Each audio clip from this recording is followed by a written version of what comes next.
Джон, ирсэнд баярлалаа.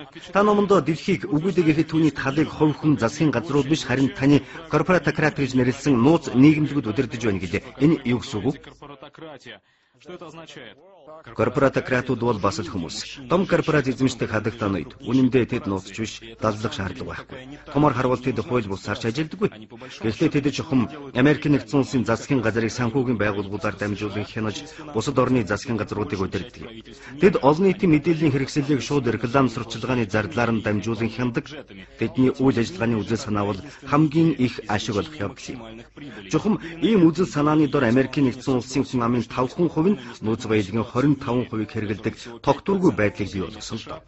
Ийм байхад дэлхийд даяар олон мянган хүүхэд хөлсөглөнд нэрвэгдэж, өдөрт 35 мянган хүүхэд нас орж байна. Ийм байдал өнөөгийн дэлхийн хямралыг дагуулсан. Тайн тогтолцооны хэсэг байсан. Яаж ажилдгийг тайлбарлаач. Бид анхны жинхэнэ глобал эзэнт гүрнийг байгуулсан. Түүхэнд анхудаа эзэнт гүрнийг үндсэндээ цэргийн хүчээр бус харин эдийн засгийн алуурчдаар байгуулсан. Бид гурвдагч ертөнцийн орнуудаас манай корпорациудад хэрэгтэй байгалийн баялаг тухайлбал газрын тосыг олж тэдэнд дэлхийн банк болон түнш байгууллагуудаас асар их зээл олгуулна. Тэгэхдээ мөнгө нь манай корпорациудаар дамжих бөгөөд технопарк, зам, эрчим хүчний байгууламжуудад зарцуулагддаг.